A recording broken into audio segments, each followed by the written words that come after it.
Génération Justice, le podcast. Défendre est une passion. Il y a des gens qui aiment peindre, d'autres qui aiment écrire, d'autres qui aiment défendre. Je pense qu'un avocat qui n'aime pas défendre ferait mieux de faire autre chose. La justice est un art, ce que j'appelle l'art judiciaire. Bonjour et bienvenue dans Génération Justice, le podcast qui fait le lien entre le droit et la psychologie. À travers une série d'entretiens d'avocats éthiques, nous avons voulu finalement donner la parole à ceux qui, dans notre société en constant mouvement, dans notre société qui a soif de justice face à de nombreuses défaillances tant légales que dans le système carcéral ou judiciaire, à ceux qui sont les garants des droits, de la loi et qui, sur le terrain, sont finalement les piliers de la démocratie.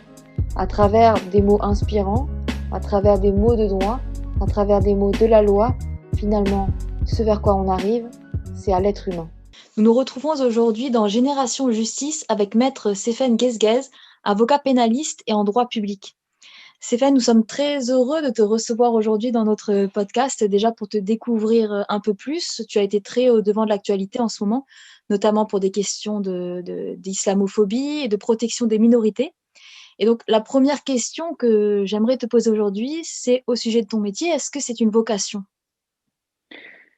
Bonjour Fanny. Oui, effectivement, c'est un peu une vocation. Je me souviens que quand j'étais enfant, j'en plaisantais.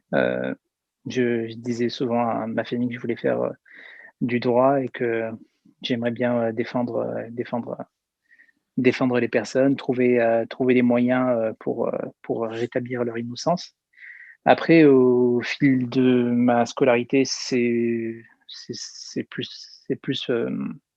j'ai plus ressenti comme étant, voilà, comment dirais-je, un rêve d'enfant plus qu'autre chose. Puis le bac est arrivé. Ensuite, je me suis inscrit en fac de droit et après j'ai foncé, hein, comme on dit. Voilà. Durant ton enfance, qu'est-ce qui t'a mis sur le chemin du droit, ou même tu disais défendre les innocents? Est-ce que petit, tu as eu des expériences de ce côté-là, ou des histoires qui t'ont été racontées? Alors, j'ai pas vécu personnellement des expériences d'injustice, mais j'ai un récit familial assez particulier dans ce sens-là. J'ai deux membres de ma famille, hein, des oncles à moi qui ont connu la répression, qui ont connu l'exil à cause de leur position politique. Et j'ai toujours su et toujours appris par leur récit et puis par ma lecture de l'histoire, parce que en fait, dès enfant, j'étais passionné par l'histoire, hein, l'histoire contemporaine, l'histoire moderne. J'ai toujours su qu'en fait, les démocraties ou même les, euh, les régimes comme celui dans lequel on vit ne sont pas indéfiniment garantis, et c'est toujours un combat du quotidien. Et il peut y avoir parfois une apparence de démocratie qui nous est donnée, une apparence d'état de droit, parce que dans les textes, on dit qu'on est une démocratie, qu'on est un gouvernement libre, mais après, dans la réalité, il y a des arrangements où il y a des débordements qui font que non, on n'est pas réellement dans un système libre, dans un système démocratique.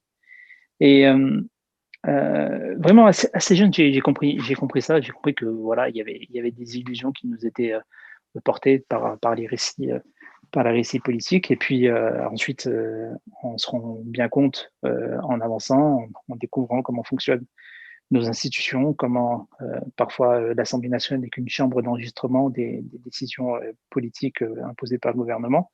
Comment ensuite concrètement dans les dossiers, on voit que parfois l'administration va jusqu'à mentir ou déformer des faits qu'elle sait manifestement faux pour essayer d'enfoncer des gens ou de justifier des décisions injustes. Donc voilà, si tu veux, il y a pour moi comme une continuité entre ces récits familiaux où j'ai compris assez tôt que on pouvait, euh, on pouvait nous reprocher nos opinions politiques, quelles qu'elles soient, et, euh, et un peu la situation dans laquelle on est aujourd'hui. Voilà. Et la situation justement de notre démocratie à nous, est-ce que tu dirais que c'est une démocratie en danger? Est-ce que tu penses qu'il y a ce côté, comme tu le disais, dangereux finalement pour les citoyens aujourd'hui en France? C'est pas, il y a pas que moi qui porte cette position-là. Après, malheureusement, j'ai l'impression, peut-être que depuis une quinzaine d'années, entre les multiples manifestations du terrorisme et la sidération qu'elle provoque, et puis même très, très récemment par le confinement induit par ce coronavirus, on s'est un peu habitué à abandonner nos libertés fondamentales. Alors parfois, certes, c'est fondé, hein, par exemple, le confinement, où essayer de limiter les contacts, c'est vrai que ça porte atteinte à nos libertés fondamentales, mais c'est justifié pour une raison de santé publique. Mais j'ai l'impression qu'on s'est habitué. On s'est habitué à perdre de l'autonomie. Aujourd'hui, j'étais il y a 3 mois, par exemple, dans une gare. Je voulais réserver un billet. On m'a demandé mon nom, mon prénom, ma, ma date de naissance, juste pour faire 200 km. J'ai trouvé ça un peu surprenant. Bon, je sais qu'en avion, il n'y a pas de problème, hein, il y a des questions de sécurité, mais je me souviens qu'enfant, on ne me demandait pas ça. Quand j'étais adolescent, on ne me demandait pas ça. Maintenant, on veut partout ton identité, ton nom, ton numéro de téléphone. Euh, et, et voilà, j'ai l'impression, ouais, effectivement, qu'on a du recul quelque part. Oui. Est-ce que ça t'inquiète? Oui, ça m'inquiète. Nécessairement, ça m'inquiète. Euh, Il y a certains disent, mais si tu n'as rien à te reprocher, quelle est ta crainte si on te surveille ou si on sait de toi ce que tu fais? Mais en fait, le problème, c'est de savoir qui a accès à ces informations-là et qu'est-ce qu'on en fait. Euh, Moi, j'ai vu euh, euh, des dossiers en matière de sécurité intérieure, où par exemple, on a des fermetures de lieux de culte.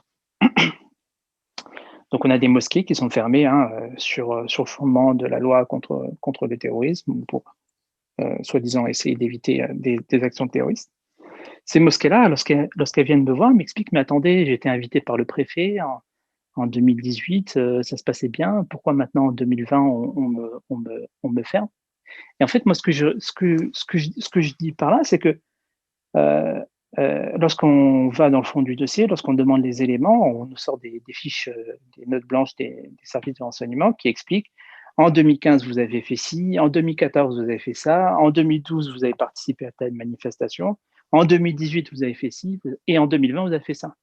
Donc en fait, si tu veux, même l'administration, bon, c'est des questions de renseignement, mais même l'administration aujourd'hui a la capacité de venir te rechercher pour des agissements que tu as pu commettre il y a 10 ans, il y a 15 ans, peut-être que tu as volé, ou peut-être que ces agissements-là, ils sont fondés, hein, tu as le droit de participer à une manifestation, ou tu as le droit d'avoir signé une pétition. Mais cette capacité-là à venir te rechercher sur ton historique, sur tes actifs, tes relations avec des individus, bah, elle interroge, elle pose question, puisque ces outils-là, aujourd'hui, ils sont tenus par l'administration, mais qui sait qui tiendra l'administration dans 5 ou 10 ans, tu vois. C'est ça qui m'interroge. Moi, je pense à ça, ouais, effectivement.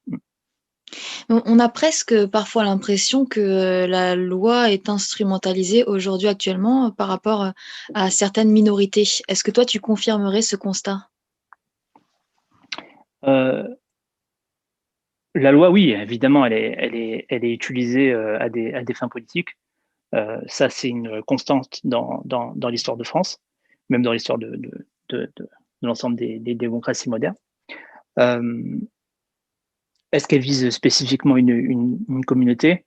J'ai envie de te dire, parfois, j'ai l'impression que les musulmans sont les cobayes d'une politique sécuritaire, puisque je me souviens en 2015, lorsqu'il y a eu l'état d'urgence, effectivement, les principaux concernés qui ont subi des perquisitions, des désignations en résidence, c'était manifestement des musulmans pratiquants. Okay, mais on a utilisé ces outils-là aussi contre des écologistes, contre des opposants politiques.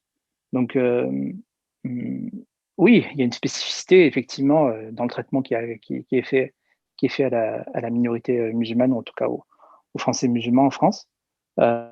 Ces outils-là, ils sont aussi utilisés dans le cadre de lutte politique, j'ai l'impression, oui, contre d'autres formes d'opposition au gouvernement. On peut aussi avoir parfois l'impression pour les citoyens, et puis même pour moi de ma place de psychologue, mais de ma place de citoyenne aussi, la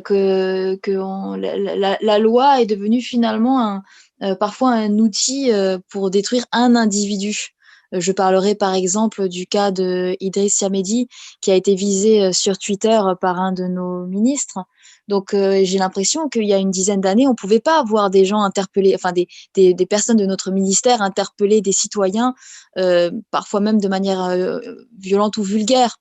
Donc, qu'est-ce qui fait finalement, qu'est-ce qui rend si toxique ces échanges-là dans notre société? Qu'est-ce qui fait qu'aujourd'hui, on a l'impression qu'il y a une zone de non-droit, mais ces non-droits ne sont valables que pour certains, et puis d'autres, ils sont dans une forme d'impunité.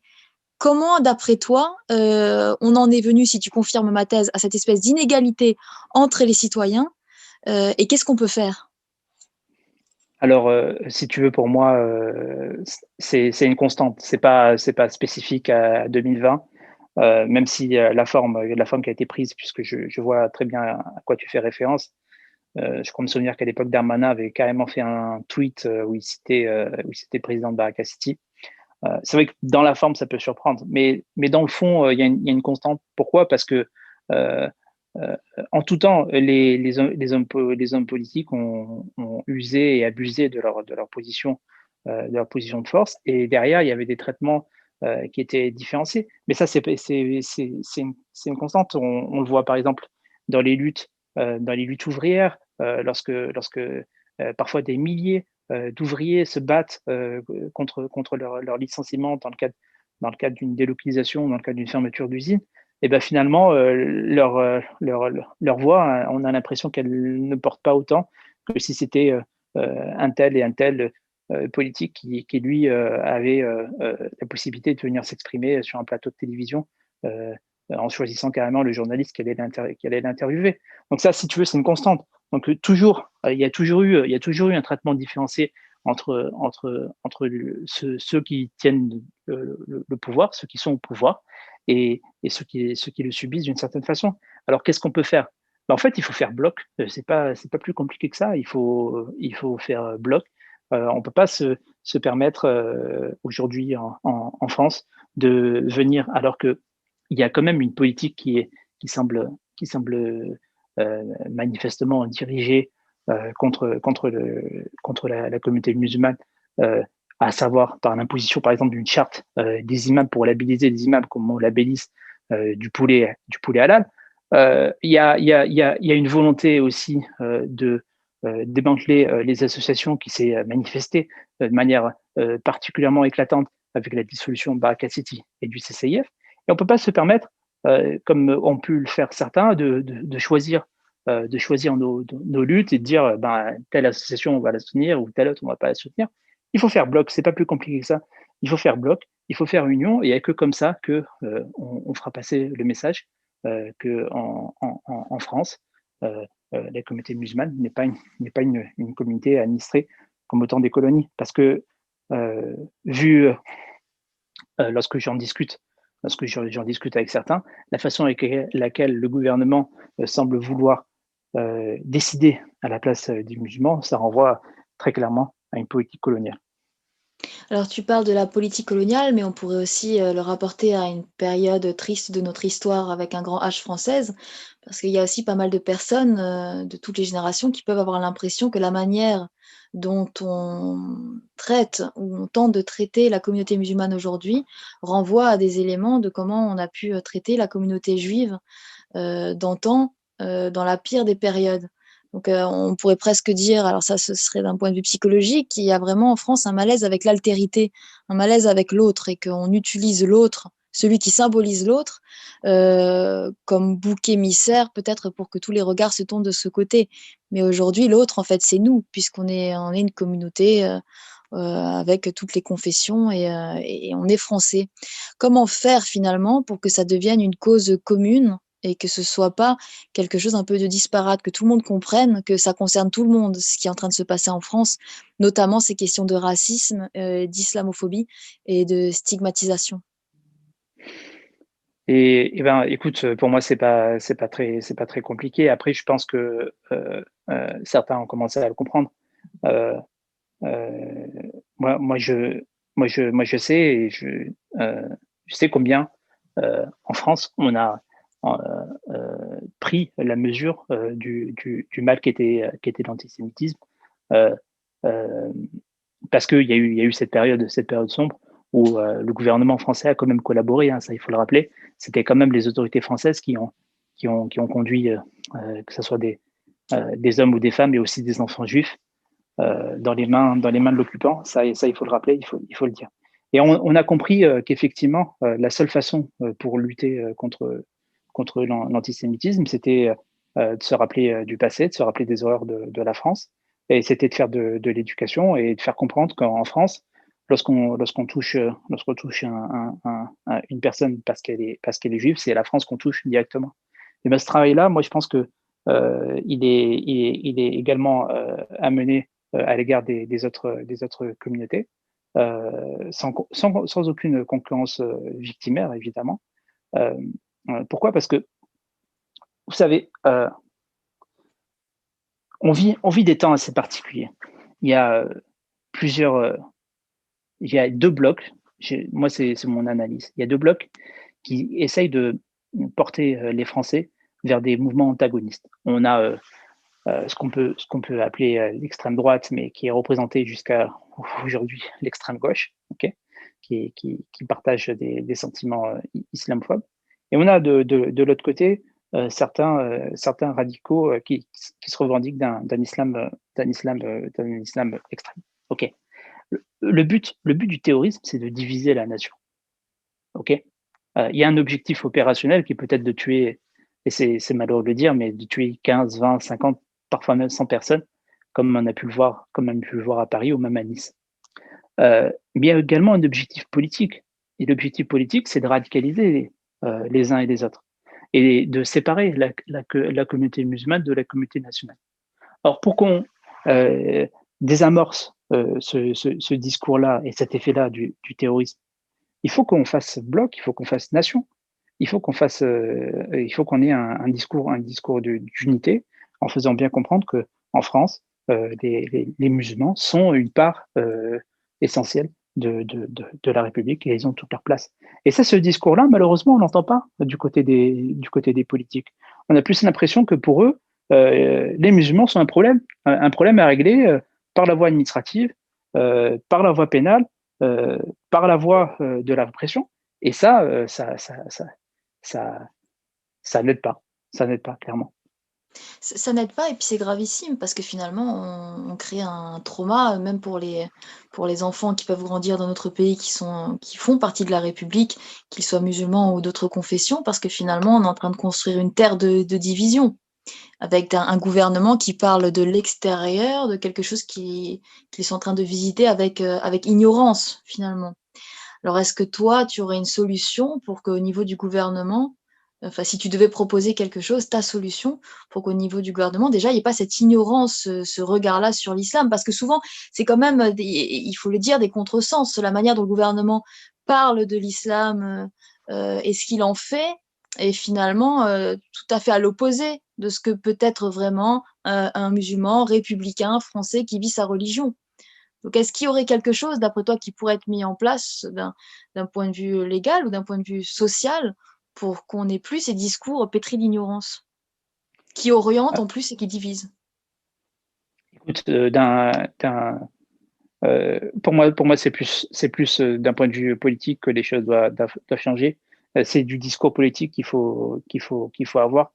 Euh, euh, Vraiment, il faut qu'on change de logiciel politique. La façon avec laquelle on présente les musulmans, la façon avec laquelle on se souvient, certains en ont rigolé puisque tout ce qui restait, c'était l'humour.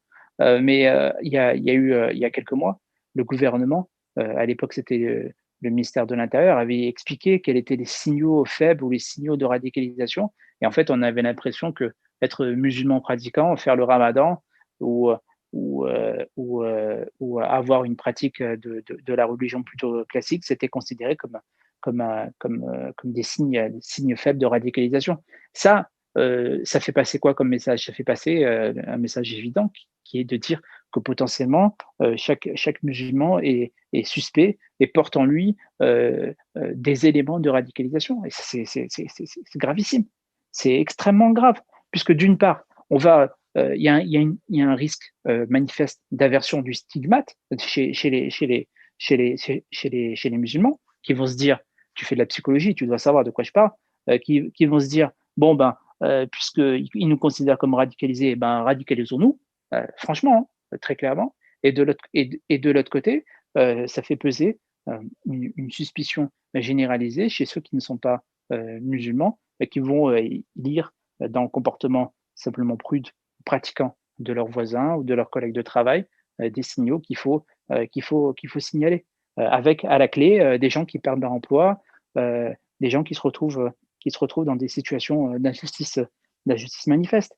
Combien de dossiers j'ai pu avoir où des employés, par exemple, sur des aéroports, perdent leur emploi parce que ils se font balancer par leurs collègues en salle de sport, soi-disant pour une pratique radicale de l'islam, alors que finalement, il n'y a rien. Mais dès qu'il y a un signalement et que ça concerne un musulman, l'administration est toujours très, très, très réactive. Voilà. Puis tu parles des traumas que ça peut créer, par exemple pousser quelqu'un à se radicaliser ou même ce que ça crée dans la société. Mais on pourrait de mille et une manières dire à quel point c'est traumatisant, parce que moi dans mon métier, je peux voir à quel point certains ont même du mal à prendre leur place dans la République maintenant en se sentant confiants. Il y en a qui vont commencer à prendre une toute petite place, puisque finalement la place que l'on tend, c'est une place que l'autre définit. Pour celui qui on va dire il y a 20 ans, il y a 30 ans, il y avait déjà du racisme, il y avait déjà de la xénophobie, mais je pense que c'était pas comme ça. Aujourd'hui, on a vraiment créé une espèce de groupe de les bons républicains, les mauvais républicains d'une manière tout à fait arbitraire. Et j'ai constaté tout de même que la dissolution de Barak City, mais la dissolution aussi du CCIF, a quand même créé un trauma parce qu'on a pu, pour certains, parce qu'on a pu avoir l'impression que du jour au lendemain, on peut déconstruire une entité qui a été construite sur des années et qui était en fait caritative, humanitaire. Aussi traumatisant que ça l'aurait pu l'être si maintenant la Croix-Rouge était dissolue du jour au lendemain. Donc il y a pour moi dans notre société quelque chose de traumatisant et qui peut même être révoltant. Est-ce que toi, ça te révolte? Écoute, ça, moi j'en ai discuté avec certains adhérents du CCIF qui se posaient des questions par rapport à la suite, et notamment dans le cadre du recours devant le Conseil d'État.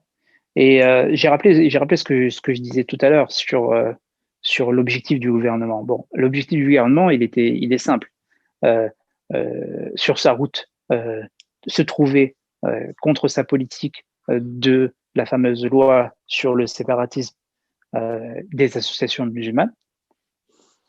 Le Baraka City et le CCIF en pointe sur ces questions-là. Le CCIF, pourquoi? Parce qu'il a une expertise et il a une connaissance du champ juridique qui est quand même reconnue jusqu'à l'international.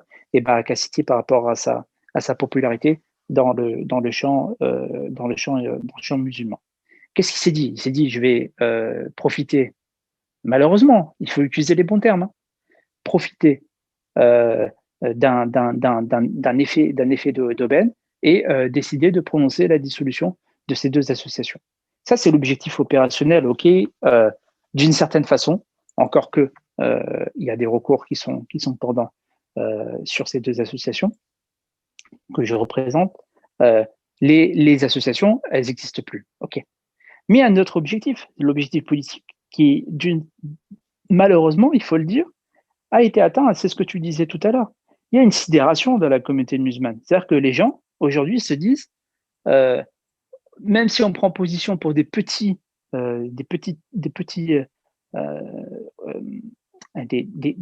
polémiques ou des questions d'ordre général, on risque d'être dissous.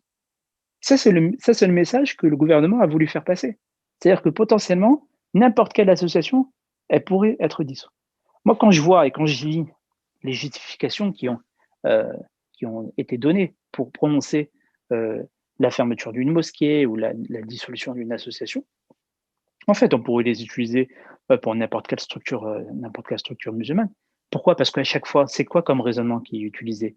C'est un raisonnement par capillarité. En fait, on va pas reprocher, on n'a pas reproché, par exemple, au CCIF d'être impliqué directement dans des actions, dans des positionnements idéologiques qui seraient considérés comme radicaux. Non, on va venir dire, oui, mais en 2014, vous avez invité un tel. Ce un tel, en 2016, il a tenu un discours. Et puis, vous avez été en contact avec un individu. Cet individu, il est ami avec un autre qui, lui, a commis tel et tel fait. Tu vois, en fait, chaque fois, l'administration, euh, parce qu'elle n'a rien concrètement à reprocher aux responsables de ces associations-là, sinon ces responsables-là seraient inquiétés d'un point de vue pénal. Ils seraient en garde à vue, on aurait ouvert des enquêtes à leur encontre. En fait, elle utilise seulement des raisonnements par capillarité qui, d'un point de vue logique, sont quand même assez faibles, d'accord, puisqu'il y a quand même un saut logique à faire entre reprocher des faits précis à une association et reprocher des faits précis à une autre personne qui a, à un moment T déterminé pendant un temps très limité, en fait concrètement pendant 2 heures, été invité par une association. Tu vois ce que je veux dire? Et ben en fait, non, ils utilisent ces raisonnements-là par capillarité pour venir prononcer des dissolutions d'associations. Et la communauté musulmane, comme elle voit comment les choses se passent pour ces deux structures-là, elle encaisse le coup, elle est dans une forme de sidération. Fort heureusement, ce n'est pas unanime. Il y a des gens qui se mobilisent, qui font quelque chose pour lutter contre ces politiques-là injustes du gouvernement. Et euh, j'espère qu'elles seront de plus en plus nombreuses.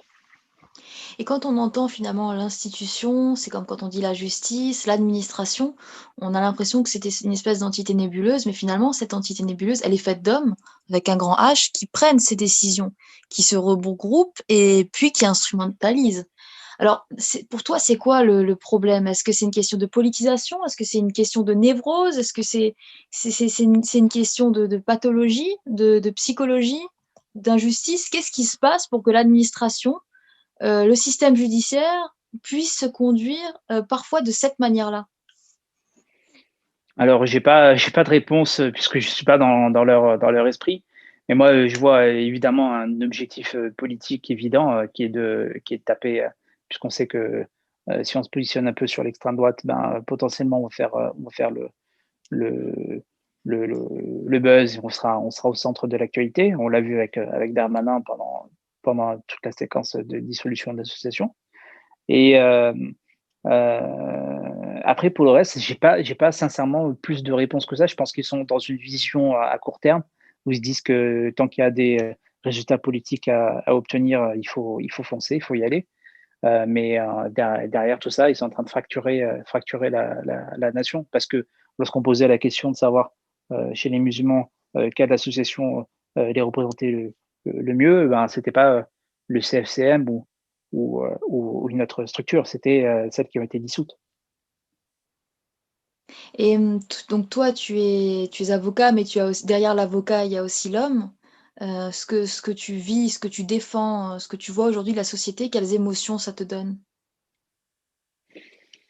Écoute, il faut garder la tête froide. Euh, Moi, ça fait 8 ans que je suis avocat. Ça fait 8 ans là, depuis le 8 janvier justement, que j'ai prêté serment.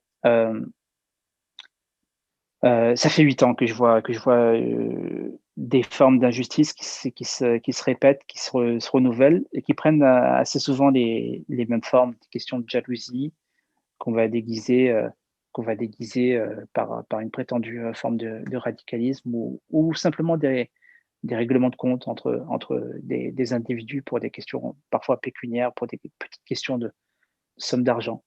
Je défendais récemment devant le tribunal administratif de Toulouse un homme qui a perdu son emploi, qui travaillait en centrale nucléaire. En fait, le casus belli, en fait, ce qui a justifié la perte de son habilitation en centrale, c'est juste que comme il s'entendait pas avec son bailleur qui refusait de lui rendre sa caution, bah, son bailleur est parti déposer plainte et dire que soi-disant il aurait proféré des menaces de mort.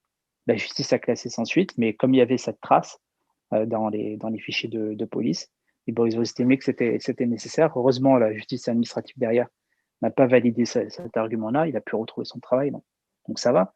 Mais c'est pour te dire, parfois, c'est une question de 500 euros, de 600 euros, d'une caution qui peut conduire quelqu'un à perdre son emploi en lui collant une étiquette de radicalisé. Tu vois. Donc, euh, euh, et ça, c'est que la partie, disons, visible de l'iceberg. Puis c'est des gens qui décident de vouloir déposer des plaintes, de prendre un avocat, de faire un recours, de se manifester. Mais combien restent silencieux et se disent que c'est le prix normal à payer parce qu'on est musulman. Je défends là une employée du McDonald's qui a été licenciée, non pas parce qu'elle portait le foulard, ça ils le savaient, mais ils n'ont pas pu lui reprocher parce qu'elle portait à l'extérieur du McDonald's, mais parce que soi-disant, comme elle portait un t-shirt qui descendait en dessous du coude, eh ben c'était des manches longues et que c'était un signe religieux et donc on l'a licenciée. Et c'est une battante, elle s'est manifestée. Il y a des articles de presse qui sont sortis à son sujet, mais combien derrière elle acceptent le fait que on est obligé de se dévoiler pour trouver un travail, ou si on se fait licencier parce qu'on porte le foulard, c'est un prix normal parce qu'on est musulman. Est-ce que vraiment c'est un prix normal? Est-ce qu'on doit accepter d'effacer notre identité pour plaire à tel et tel raciste? Je crois pas. Je crois pas, très sincèrement. Et lorsqu'on aura pris en considération ces faits-là, à savoir que en France, on a pleinement notre place, puisqu'on est français, on a le droit d'être français de telle ou telle façon. Hein. L'identité nationale elle est pas définie dans un texte de loi. À partir du moment où on respecte les conventions en vigueur, il n'y a pas de difficulté. Et ben on a toute notre place dans la communauté nationale. Et ça, qu'importe si un tel ou un tel, même s'il est ministre de l'Intérieur, va venir expliquer que ce n'est pas le cas. Oui. Moi, je voudrais juste terminer sur un point. Je suis en train d'étudier parce que je suis en train de rédiger le recours du CCF devant le Conseil d'État. Alors, j'ai repris les statistiques du CCF sur l'année 2020 et l'année 2019. Quand les gens ils saisissent le CCIF, 90% des cas de discrimination sont réglés par la médiation. Et il y a seulement 10% des cas qui terminent devant un tribunal. Donc, ça veut dire que 90% des cas, même si les gens subissent des discriminations, par le travail du CCF, par un travail de médiation, en fait, par un travail d'arrangement, en fait, tout simplement par un travail de dialogue et pédagogie, on arrive à régler les situations de discrimination. Ça veut dire que contrairement à ce que certains peuvent croire, on n'est pas dans une société du conflit perpétuel ou la haine tenace ou du racisme généralisé. Certes, il y a un racisme systémique, ça on pourra rebondir éventuellement plus tard, mais dans les faits, par le travail du CCF, et j'ai été assez surpris de le découvrir, 9 fois sur 10, il suffit simplement de rappeler au discriminant, celui qui fait la discrimination, les règles de droit pour que la situation s'apaise. Donc ça veut dire quoi? Ça veut dire que si on avait un véritable travail de pédagogie qui venait à la fois des discours politiques et à la fois par l'enseignement des bonnes pratiques et des textes de loi, bah franchement, la majorité des discriminations, elle serait réglée, elle n'existerait pas, tu vois. Donc c'est ça, c'est vraiment ça le message que je veux faire passer. C'est-à-dire que si on est capable d'éduquer et d'avoir d'avoir un discours radicalement différent que celui qu'on a d'un point de vue politique, les choses iront mieux. Puis tu parlais d'éduquer, mais c'est un peu un constat, toile de fond de ces podcasts que nous réalisons. C'est que finalement, si les notions de droit, mais aussi de psychologie étaient données, disons-le par exemple depuis l'enfance, je pense que notre société, elle s'en sortirait mieux. Parce qu'il y a certaines personnes qui sont discriminantes et ils ne le savent pas. Il y a certaines personnes qui sont racistes et ils ne le savent pas. Il y a certaines personnes qui croient qu'elles doivent subir alors qu'effectivement la loi pourrait les aider. Et là, par exemple, tu parles de ce cas où finalement la justice a aidé la justice a été là au bon endroit pour ton client. y a des juges qui sont vraiment déjà très lucides, très humains et qui ne sont pas en train d'instruire dans leurs fantasmes. Donc il y a des hommes dans cette justice en qui on peut croire, des hommes avec un grand H. Mais il y a aussi le revers de la médaille qui est que l'homme a ses névroses, donc l'homme a ses problématiques. Il peut y avoir des biais et parfois, moi, j'ai l'impression que même dans notre magistrature, même dans notre justice, il peut y avoir une inégalité par rapport à qui tu es, la confession que tu portes en toi, ce que tu représentes. Et l'avocate Élise Arfi disait une phrase qui parle beaucoup, qui était qu'aujourd'hui, on peut parfois avoir l'impression que c'est chacun sa chance, chacun son juge. Moi, j'ai aussi un peu cette impression, finalement, si tu tombes sur un juge qui a des biais en lui et qui l'ignore, qui est politisé, qui t'a déjà condamné parce que lui a une problématique avec ce que tu représentes, eh bien, on peut avoir des situations qui sont proches des fiascos judiciaires. Est-ce que toi, tu fais ce même constat et qu'est-ce que tu pourrais m'en dire? Oui, c'est sûr que la justice qui est rendue, c'est la justice des hommes, hein, avec leurs faiblesses. Et les juges ne sont pas étanches, sont absolument pas étanches à la société dans laquelle ils vivent, hein. Ça c'est évident. Il y a un travail qui est mené, je sais, au sein de l'École nationale de la magistrature pour justement euh, renforcer cette idée-là que le juge doit essayer de dépasser ces préjugés-là. Et le terme est choisi. Ces idées préconçues. Mais d'une certaine façon, oui, on en est encore loin.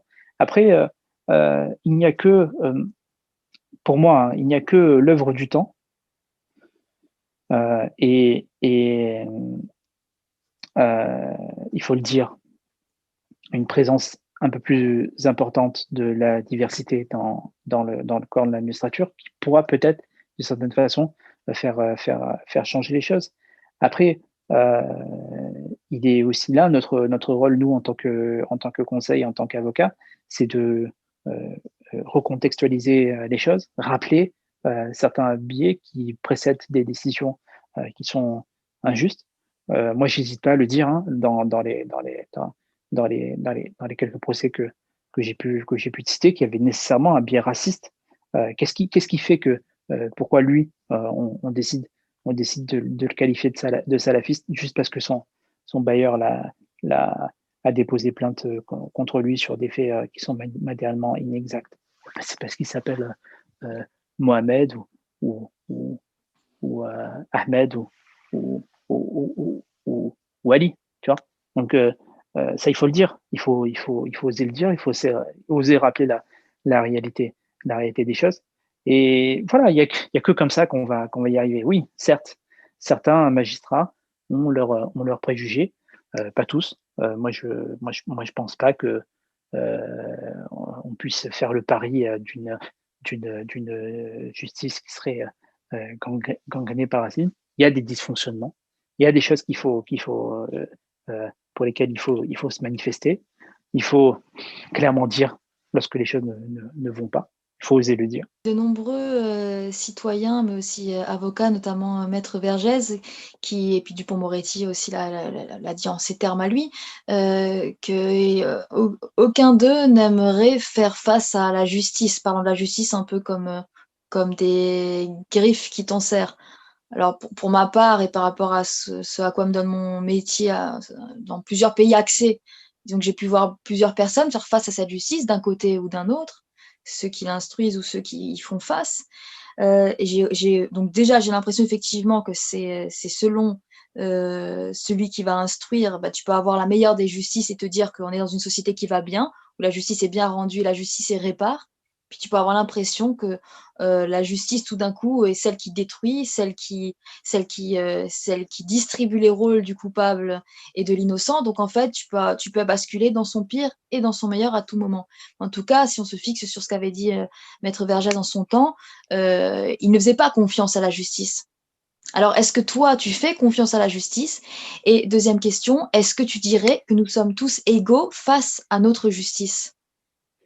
Alors, je te réponds tout de suite sur ta deuxième question.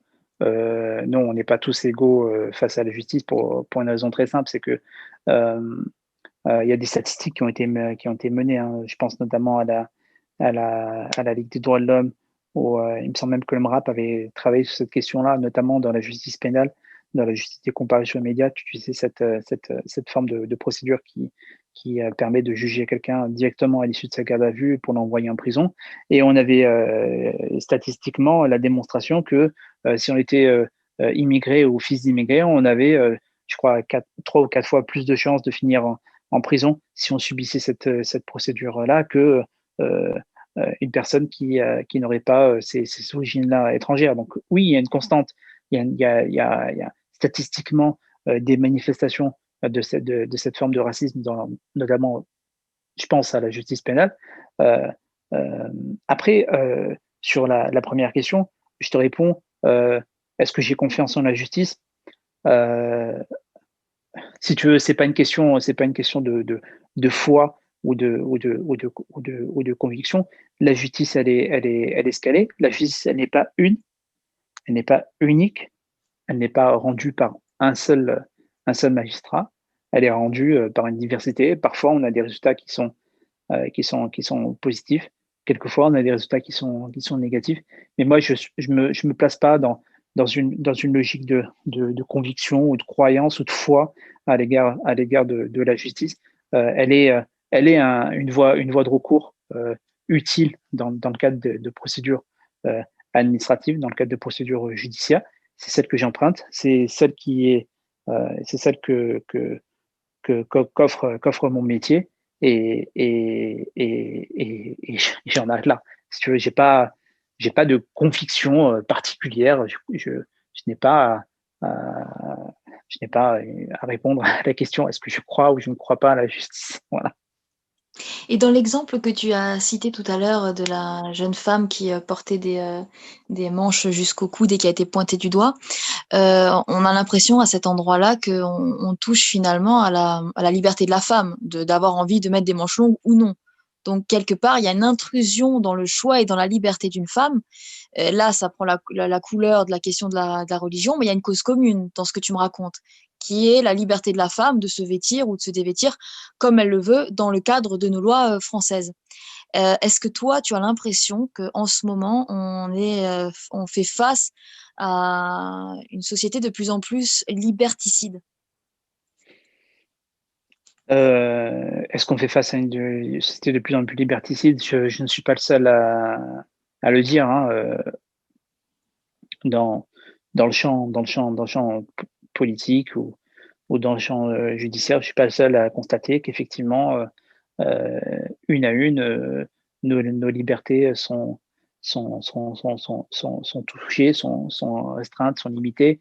Je me souviens que la semaine dernière, par exemple, on a reconnu la validité, l'inscription des convictions politiques ou des convictions syndicales dans des fichiers de police en disant que c'était tout à fait régulier et qu'on avait le droit de ficher les gens en fonction de leur opinion politique ou religieuse ou syndicale. Je veux dire, il y a une constante, c'est matériellement exact. Il y a une restriction de nos libertés, de nos libertés. Et ça, je reviens à ce que je disais tout au début de notre discussion. On a le sentiment que les Français l'acceptent avec une étonnante facilité. Il peut certes y avoir quelques contestataires et c'est tout. Mais il n'y a que par la contestation et lorsqu'elle est massive que parfois ce gouvernement recule. Moi, je me souviens de la mobilisation des journalistes sur la question du droit qui aurait été atteint de ces derniers à filmer les policiers. Il n'y a que quand ils se sont tous mobilisés en disant que ce projet de loi était manifestement liberticide, et ils sont tous mobilisés de manière collective et relativement unanime, que le gouvernement a reculé.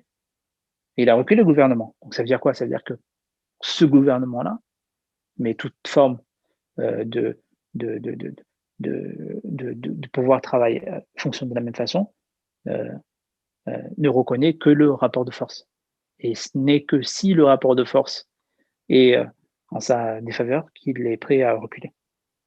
Et ça, il a vu, le gouvernement, il a vu que lorsqu'il y a eu la dissolution de Baraka City et il y a eu ensuite la dissolution du CCIF.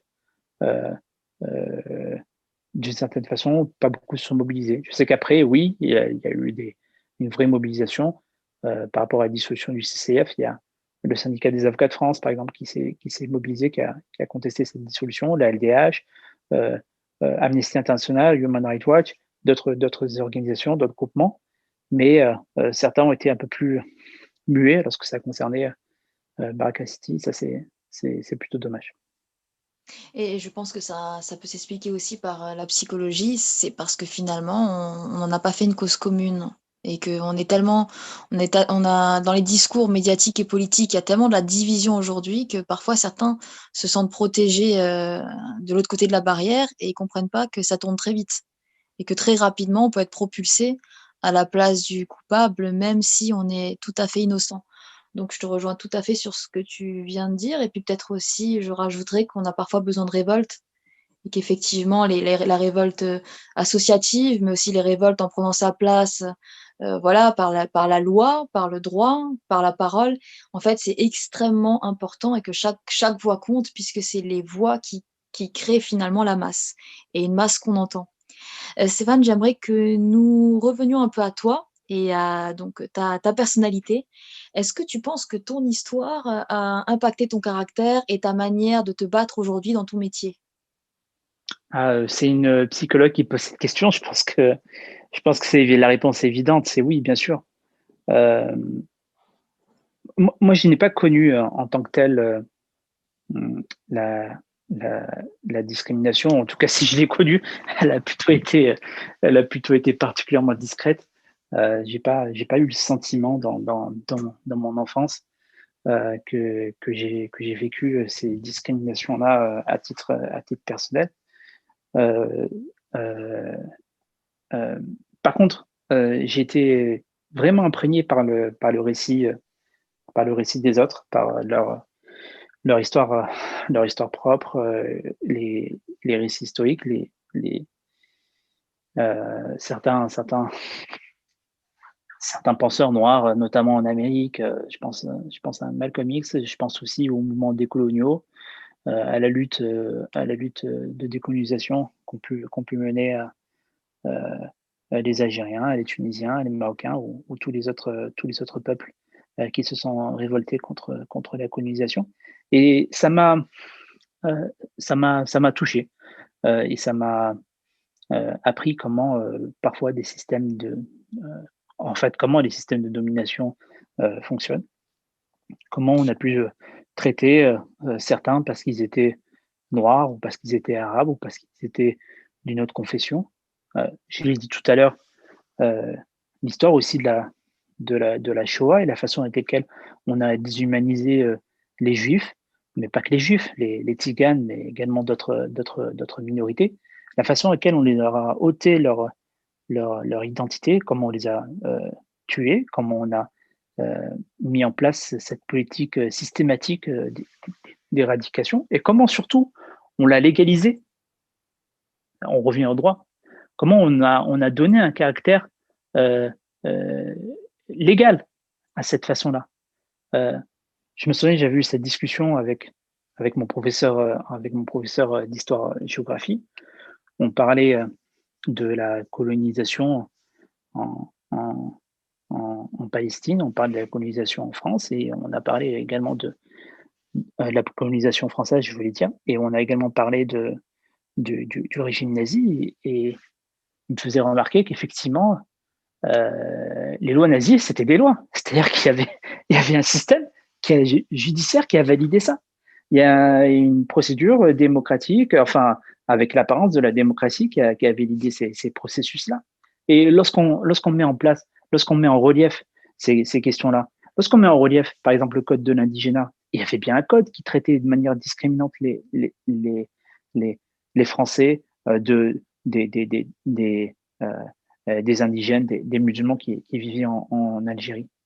Pourquoi on considérerait pas, pourquoi on n'a pas de difficulté à considérer que c'est l'ensemble de ces textes de loi sur les juifs, sur les esclaves nord-américains, sur les indigènes en Algérie, pourquoi on n'a pas de difficulté à considérer que ce sont des textes qui seraient scélérats, qui seraient discriminants, qui seraient immoraux?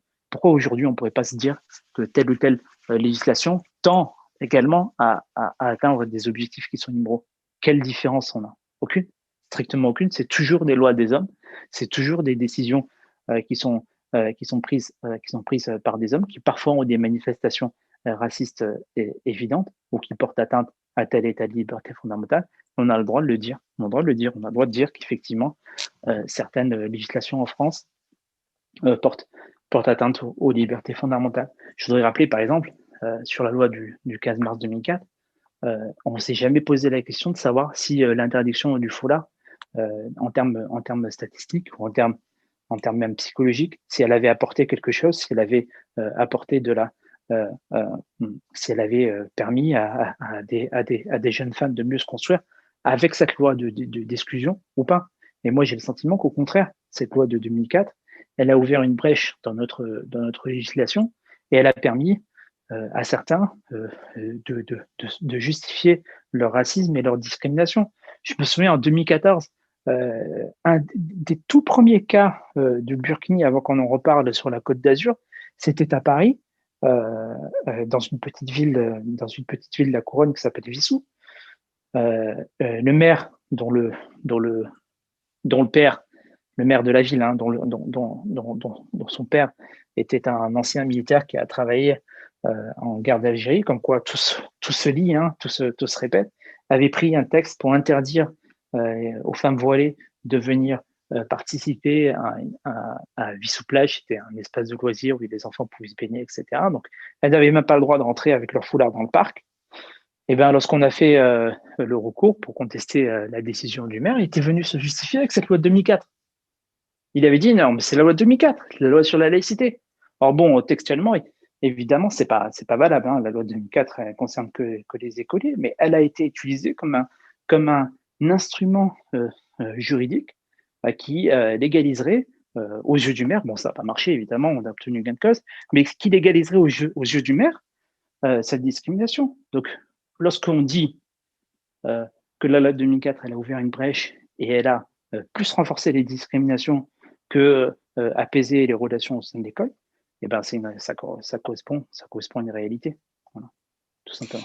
Et ça me semble important quand tu parles de réelles conséquences psychologiques ou même tout simplement humaines. Est-ce que cette loi a aidé les jeunes filles ou les femmes à mieux se construire? Il est clair que la réponse est non. Et rares sont ceux qui se posent vraiment ces questions-là. Donc c'est important là de le dire et de le répéter. Parfois, le droit et les lois qui sont votées ou décidées ne sont pas justes. Humainement, elles ne sont pas justes. Et psychologiquement, elle crée un malaise, pour reprendre un ouvrage assez connu de Freud, elle crée réellement un malaise dans la société. Et donc, il faut aussi que certains ne se fient pas les yeux fermés au droit et à la loi. Il faut vérifier nos textes et effectivement se mobiliser quand il y a des lois qui peuvent être destructrices sur le point de vue de l'humain. Est-ce que tu peux nous raconter un de tes souvenirs les plus positifs, les plus beaux depuis tes 8 ans où tu es avocat? Un des souvenirs les plus beaux, un des dossiers les plus qui m'a le plus touché. Je sais pas par où commencer. C'est vrai que j'ai eu pas mal de dossiers un peu compliqués, même d'un point de vue médiatique, d'un point de vue politique. Un dossier qui m'a vraiment touché, c'était le dossier d'Ahmed 8 ans en 2015. C'était un enfant de 8 ans qui s'est retrouvé convoqué devant la police pour apologie d'actes de terrorisme. Son père était venu me voir quelques jours, il était venu me voir juste après avoir reçu la convocation. Et moi, j'avais du mal à y croire. Comment on peut convoquer un enfant de 8 ans pour des faits d'apologie d'actes de terrorisme? Bon, je me souviens, on était en janvier 2015, donc c'était juste après les attentats qui ont visé Charlie Hebdo. Et moi, je m'étais dit, il faut qu'on aille à cette audition. Qu'est-ce qu'ils vont lui poser comme question? Ça me paraissait tellement invraisemblable que je m'étais dit, bon, allons-y, on va voir, c'est un peu surprenant. Et les questions qu'on lui a posées, elles étaient, enfin, c'était, c'était, c'était stratosphérique. On lui a dit, est-ce que tu sais ce que veut dire le mot terrorisme? À un enfant de 8 ans. On lui a dit, c'est vrai que tu as dit que tu n'étais pas Charlie? À un enfant de 8 ans. Hmm. J'étais tellement scandalisé, mon, mon scandale et, et, et, et la révolte qui était en moi, elle a porté, puisque je sais que quand j'ai révélé cette audition-là, la procédure, ça avait suscité beaucoup d'émotions en France. Je me souviens d'ailleurs, ça c'est pour la bonne histoire, que euh, des anonymes m'ont contacté, m'ont dit comment on pouvait faire pour donner un peu de baume au cœur à cet enfant. Et à peu près pendant 2 semaines, je recevais chaque jour des colis au cabinet avec des jouets et des cadeaux pour l'enfant que je me pressais d'aller déposer chez cette famille. Donc ça m'avait vraiment touché. Et puis il y a eu des mobilisations aussi qui m'ont ému, qui m'ont redonné foi en l'humain, comme quoi c'est possible. Je repense en 2013, c'était un agent de l'aéroport de Nice qui avait été suspendu parce que le préfet justifiait ça parce que il s'exprimait en arabe, en fait, parce qu'il disait salam alaikum à ses collègues et qu'il parlait un peu en arabe euh, devant ses collègues. Certains ont balancé ça comme étant un signe de radicalisation, donc ils lui ont retiré son agrément. Alors, première fois, on fait un recours, on obtient un gain de cause. Le préfet est condamné à lui restituer l'agrément. Il ne réagit pas. Au bout de 2 semaines, il reprend une décision pour lui retirer à nouveau l'agrément. Et là, je me suis dit que c'en était trop. On a médiatisé son dossier en 2013, je me souviens. Et il y a eu du coup un deuxième procès. Et là, il y avait une vraie mobilisation. Il y avait à peu près une trentaine de ses collègues de travail. C'est beaucoup, hein, 30 personnes quand même qui se déplacent au tribunal, hein, parce que souvent, vous êtes tout seul lorsque vous vous retrouvez devant un juge. Il y avait ses collègues de travail, il y avait des collègues syndicalistes de la CGT qui étaient venus avec leur drapeau, etc. Ils étaient tous venus se mobiliser. Et lorsque le préfet a vu cette mobilisation-là, il a carrément dépêché son directeur de cabinet qui est venu essayer de défendre le dossier. Bon, il n'a pas obtenu gain de cause. On a réussi à obtenir sa réintégration. J'ai même fait condamner les préfets à hauteur de 13 000 euros de dommages et intérêts au titre du préjudice moral et au titre du préjudice financier. Et ça m'avait touché toute cette mobilisation-là, comme quoi c'est pas parce qu'il est arabe qu'il ne peut pas avoir des collègues, disons, qui ne sont pas forcément immigrés, qui viennent le soutenir. Au contraire, ils étaient tous là pour lui, pour attester en sa faveur. Et c'est ces formes-là de mobilisation euh, du quotidien qui me donnent espoir quand on voit que des gens peuvent se mobiliser pour vous, pour défendre votre honneur, même si derrière, on essaye de vous faire, de donner de vous un portrait de personne radicalisée, puisque c'était ça les termes qui étaient utilisés à l'époque par l'administration. Et est-ce que tu peux nous raconter ton plus grand trauma dans le cadre de ton métier? C'est une question que tu poses à tout le monde? Oui, je le posais d'une manière ou d'une autre, je le posais à tous nos intervenants. D'accord. Mon plus grand trauma. La particularité du métier d'avocat, c'est que tu prépares le dossier, tu vois le client, tu discutes avec lui, euh, tu prépares les conclusions, la plaidoirie, tu vas plaider. Ça dure 15, 30, 40 minutes maximum, 1 heure parfois. Parfois, bon, les audiences peuvent durer plus longtemps, mais bon, quand tu es tout seul, c'est le temps habituel. Tu sors de l'audience et après tu te dis, mais qu'est-ce qui va se passer? Et, et, et c'est là, en fait, où tu te retrouves tout seul. D'une part parce que t'es pas trop censé manifester tes émotions à l'égard du client. Il faut rester, faut rester professionnel. Il faut rester plus ou moins sûr de soi.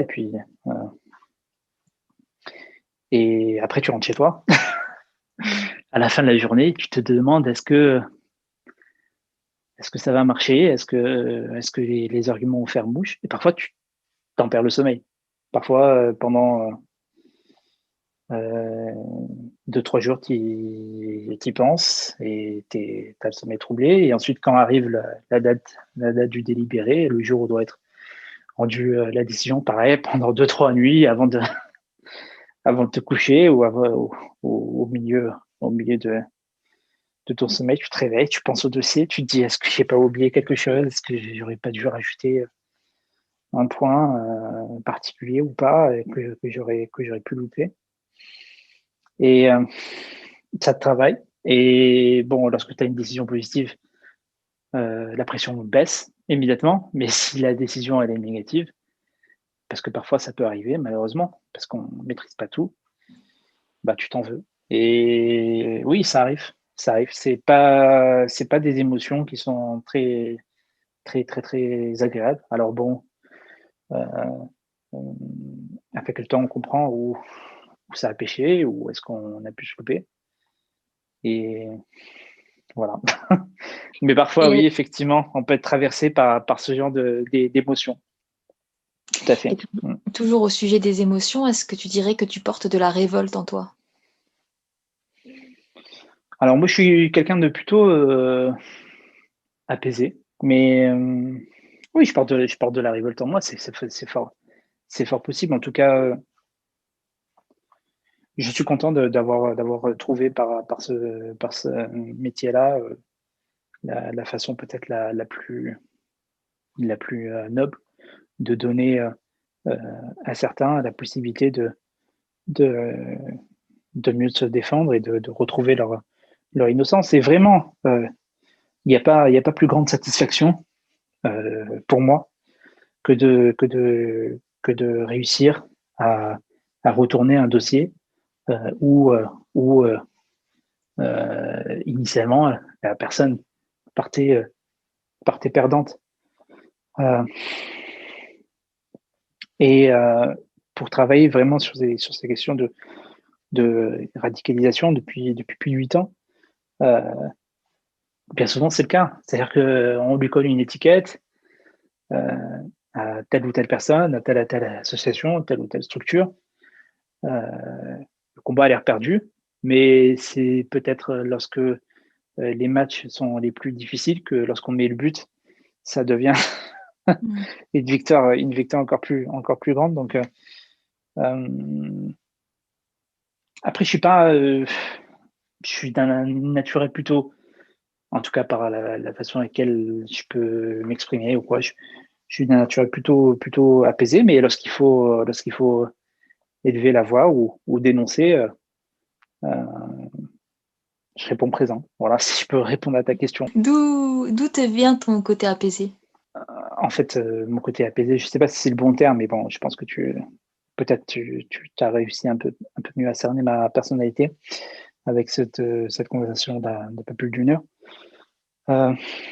J'ai jamais trop aimé les gens qui s'énervent pour rien, à vrai dire. Donc, encore une fois, on revient vers l'enfance.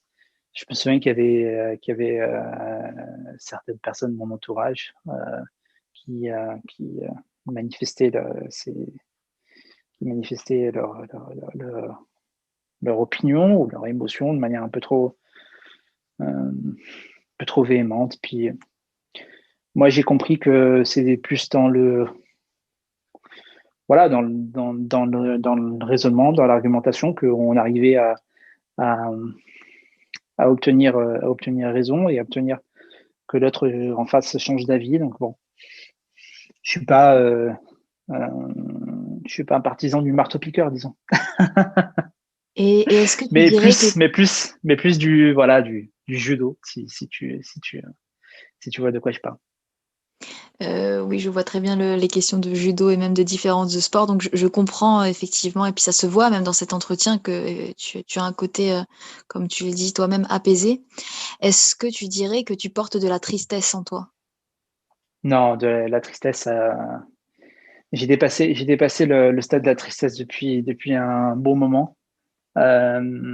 Puisque tu sais, dans l'évolution de n'importe quel individu, on traverse euh, chacun a son temps, chacun a ses périodes, différentes phases. Euh, euh, moi, je suis pas d'un,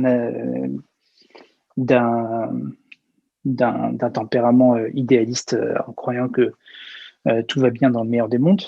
Je suis pas non plus pessimiste en disant que on va nécessairement vers l'obscurité et vers des temps compliqués.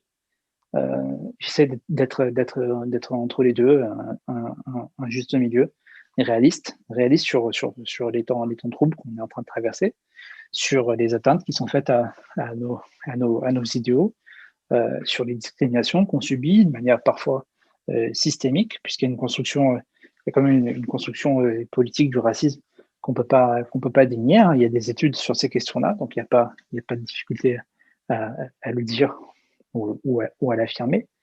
Euh, mais je pense pas être, non, je pense pas être triste.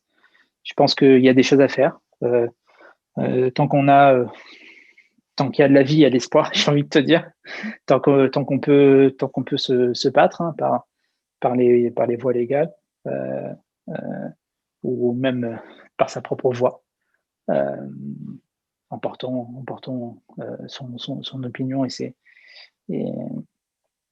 ses idées. Euh, je pense qu'il y a de l'espoir. Donc, je pense pas que la tristesse me traverse.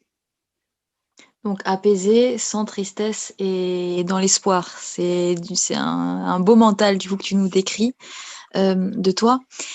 Qu'est-ce que tu aimerais laisser de ton histoire et de ton métier ou transmettre aux générations à venir? Eh ben, ce que j'ai envie de laisser, c'est pas très compliqué. Apprenez l'histoire, euh, puisque ce qu'on vit en fait n'est que d'une certaine façon euh, des formes diverses, mais d'une même, euh, d'une même logique. Il y a toujours eu des logiques de domination dans l'histoire. Il y a toujours eu des logiques de discrimination, de racisme dans l'histoire. Elles se sont manifestées de différentes façons. Mais elles ont parfois des ressorts communs. Lorsqu'on lit l'histoire voilà, des, du mouvement civique aux États-Unis et la façon à laquelle les Noirs se sont battus pour prendre leur place, il y a nécessairement des liens qu'on peut faire avec la situation des des minorités en France. Lorsqu'on lit, et on en a parlé tout à l'heure, la façon avec laquelle euh, euh, les Juifs ont été traités, comment on a retiré le droit à leurs organisations caritatives d'exister, comment on a essayé de les exclure de la fonction publique. Il y a nécessairement, oui, certes, des ressorts qui, qui font sens avec l'histoire et l'actualité dans laquelle dans laquelle la communauté musulmane vive. Donc, moi, je dirais, il faut que vous maîtrisiez votre histoire pour pas répéter les erreurs de ceux qui vous ont précédé. D'accord? Ça, c'est le premier message que j'aimerais faire passer. Et le second, c'est ne croyez jamais que tout est acquis, parce que au fronton des bâtiments publics, il y a une devise qu'elle a nécessairement toujours du sens. Euh, Liberté, égalité, fraternité. Certes, ce sont des beaux principes, mais ce n'est jamais acquis. C'est un combat du quotidien et ne croyez pas en ceux qui euh, euh, tentent d'habiller leur, leur discours politique, leur discours raciste derrière ces idéaux-là. Il faut prendre de la hauteur et savoir que bien souvent, dans l'histoire, on a trompé beaucoup de peuples en leur faisant croire que on était en train de mener des politiques qui étaient justes, alors qu'en réalité, on ne faisait que répéter des mouvements de domination. Et de ton histoire à toi, donc ton histoire singulière, qu'est-ce que tu aimerais laisser ou transmettre? Qu'est-ce que tu appelles une histoire singulière? Ton histoire de vie, depuis ta naissance, ta famille, tes parents, ta fratrie, ce que tu as traversé, ce que tu as pensé, comment tu t'es construit. Ah, là, on rentre dans l'ordre de l'intime. J'ai pas beaucoup d'éléments à révéler publiquement sur mon histoire personnelle. Franchement, je pense avoir tout dit. Euh, euh, moi, je n'aime pas l'injustice. Encore une fois, j'ai pas vécu. Je pense pas avoir vécu des situations de discrimination, mais par mes lectures, j'en ai absorbé beaucoup. J'en ai, j'en ai beaucoup absorbé. Je suis touché par rapport au récit de tous ces dominés, de tous ces colonisés qui sont battus pour avoir le droit de vivre tel qu'ils l'entendaient. Donc, euh, euh, mes parents m'ont très tôt appris le, l'importance de, euh, voilà, de ne pas oublier d'où l'on venait. Je me souviens lorsque j'étais avocat stagiaire, donc c'est juste avant de prêter serment, tu fais un stage en cabinet d'avocat.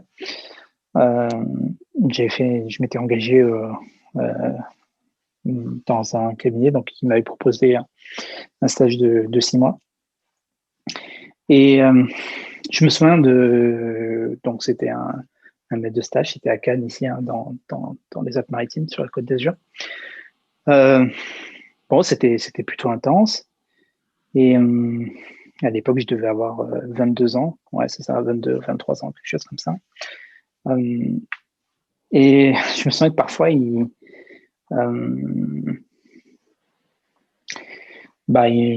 essayait de me narguer, hein. En fait, il faut parler simplement. Et il me disait, je pense pas que tu seras un bon avocat ou ce genre de choses. Et arrivé au mois d'avril, le stage devait se terminer au mois de juin. Je lui avais annoncé que je devais prendre 2 jours parce que j'avais des engagements auprès de certains de mes amis. Je devais animer un atelier justement sur l'art de la plaidoirie pour une association ici à Nice. Et ça ne devait pas se passer à Nice, donc on devait se déplacer, etc. Enfin bref. Donc je lui ai dit, écoute, je vais prendre 2 jours. Et si tu veux, j'y rattraperai le samedi, etc.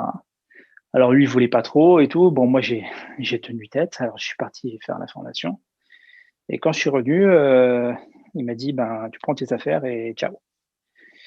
Et en fait, il m'a planté 1 mois et demi avant la fin du stage obligatoire. Et ben, sache que je le remercie parce que parfois on a des blessures d'orgueil qui nous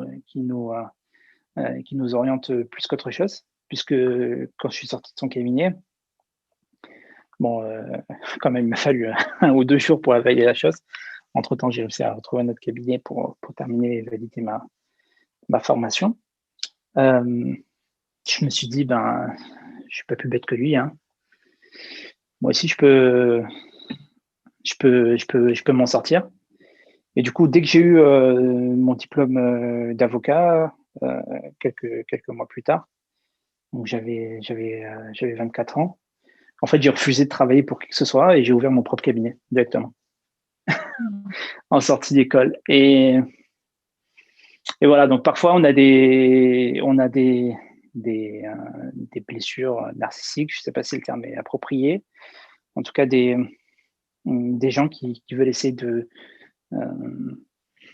profitez de vous parce qu'en fait, vous êtes un avocat stagiaire, donc vous êtes débutant, vous avez à peine une vingtaine d'années, enfin voilà quoi. Et il faut croire en vous et croire en ce que voilà, se battre pour ses propres convictions. Et c'est vrai que parfois, ce genre de personnes vous rend service, quoi. Oui, c'est finalement très vrai et très positif ce que tu dis, mais très vrai. C'est que certaines blessures et certaines épreuves sont en fait des portes sur des espaces bien plus grands et bien plus lumineux.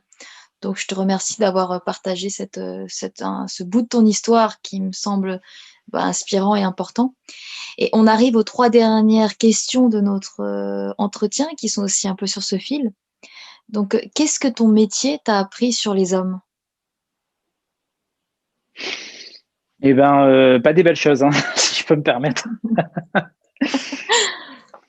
Pas de belles choses, puisque non, malheureusement, pas de belles choses, non. Bon, quelques bonnes choses, j'en ai pu en parler tout à l'heure, mais, euh, mais globalement, bon, j'ai pu avoir des illustrations de choses que on sait vraies, mais qui, lorsqu'elles se manifestent euh, et vous frappent par leur violence, n'en sont que plus graves. Je pense, euh, puisque je fais aussi le droit de la famille, donc des divorces. Je pense à des fois comment certains couples peuvent se déchirer et euh, passer d'une relation d'amour à une vraie euh, vocation à détruire l'autre, à une vraie relation de haine. Euh, je pense aux trahisons, ou parfois dans des relations de travail, des des collègues qui partagent parfois le même poste vont commettre tel ou tel mentir, tromper. Je pense aussi à comment parfois des membres d'une association, parfois même d'une association musulmane, vont aller dénoncer telle ou telle personne aux autorités pour bien se faire voir. Et après, lorsque vous récupérez les notes blanches, euh, vous vous rendez compte qu'en fait, celui qui vous a dénoncé, c'est une personne que vous fréquentez depuis 15 ans. Ça m'a appris. Enfin voilà, malheureusement, ça m'a pas appris que des bonnes choses sur les hommes, plus du négatif que du positif, même s'il y en a du positif, comme j'ai pu le dire tout à l'heure. Parfois, on a des vrais mouvements de solidarité autour des gens, mais, le métier d'avocat m'a plus donné des illustrations de situations d'injustice qu'autre chose. Et qu'est-ce que ton métier t'a appris sur ton pays? Alors, qu'est-ce qui m'a appris sur la France? Mhm.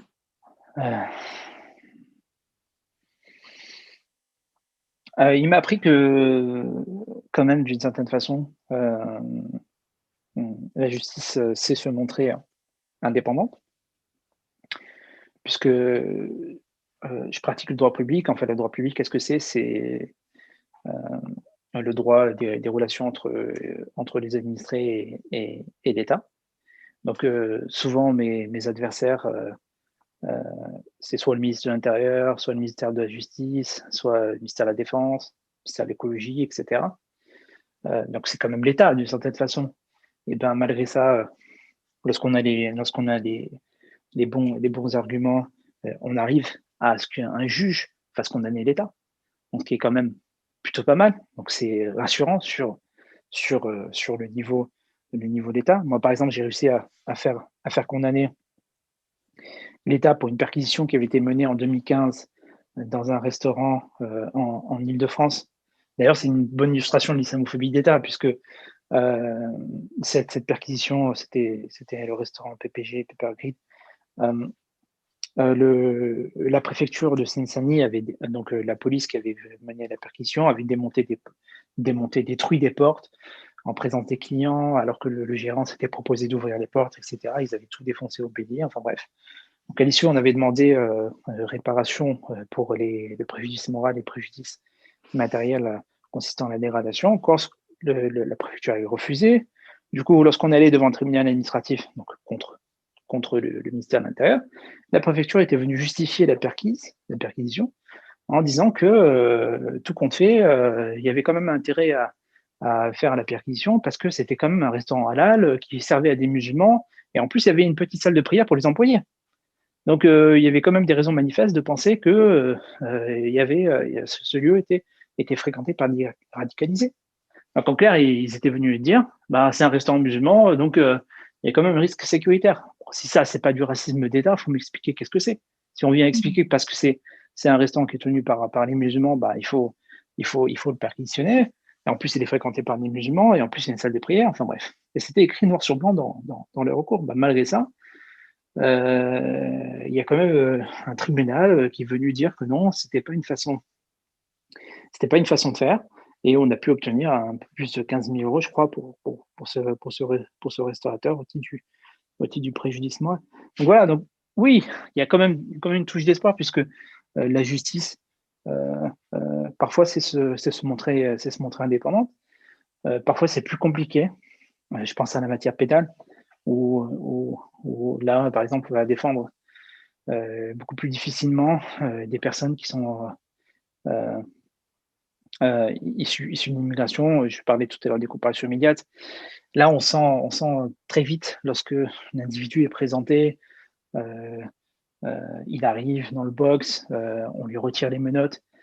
Déjà, dans la façon avec laquelle il se trouve dans l'espace du tribunal, on présuppose qu'il est condamné puisque en fait, il arrive à l'issue de la garde à vue dans le box du tribunal. Vous savez, c'est un espace vitré, mais c'est un espace à part. Vous n'êtes pas jugé comme les autres qui rentrent par la porte d'entrée et qui ressortent par la porte de sortie et vous rentrez escorté.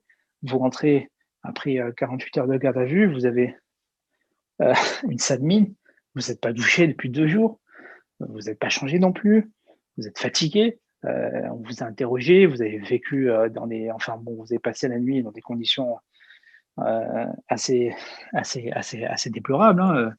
Les cellules de garde à vue, elles sont pas à la hauteur de ce qui est notre pays. Vous dormez sur un banc en béton, ça sent l'urine, ça sent le vomi, il y a des traces un peu partout sur les murs, sur le sol, etc. Enfin bref, c'est pas des conditions normales. Et la façon à laquelle vous êtes présenté devant le juge, pour que vous vous appelez un tel ou un tel, bah forcément, là, vous ressentez plus le poids en tout cas moi qui intervient sur ces questions-là aussi, vous ressentez un peu plus le poids du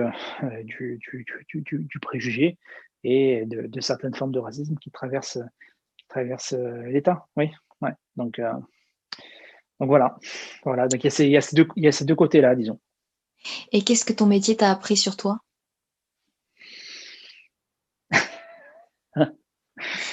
Alors, je ne m'attendais pas du tout à cette question. Alors, qu'est-ce qui m'a appris sur moi?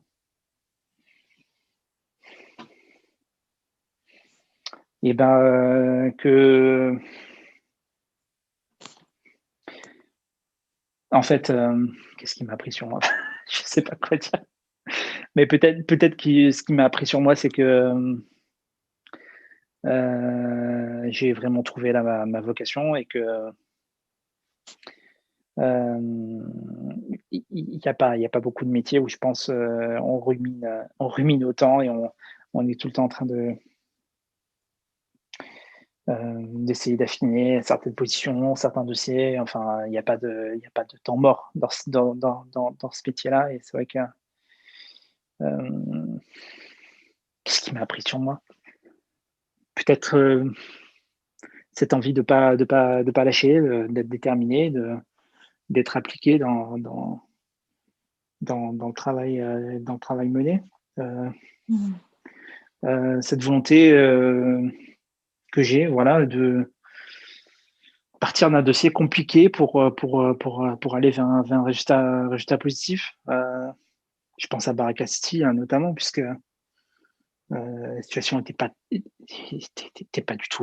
du tout en faveur de l'association, et on a réussi avec mon confrère à obtenir un très beau résultat, puisque l'association a retrouvé la gestion de son patrimoine, par exemple. Finalement, ce que ton métier t'a appris sur toi, c'est ce que les autres voient aussi, puisque comme tu le sais peut-être, on sélectionne des avocats sur le plan éthique et humain. C'est-à-dire qu'on choisit vraiment qui on veut interviewer dans ces podcasts-là. Et puis parfois, c'est les retours qu'on a de clients ou de confrères. Et puis toi, tu nous as été recommandé par plusieurs chemins, notamment pour tout ce que tu viens de dire de toi, ton engagement, ton côté humaniste. Donc c'est intéressant que finalement, ce que tu arrives à en dire, c'est aussi ce qu'on voit et puis ce qui est ressorti dans cet entretien. Donc un grand merci pour ces réponses et puis pour ce temps qu'on a passé ensemble. On arrive maintenant à la fin de ces podcasts qui sont en fait des voyages. Et puis j'espère qu'on se retrouve. On se retrouvera sûrement dans d'autres discussions et dans d'autres projets. À très bientôt. Merci.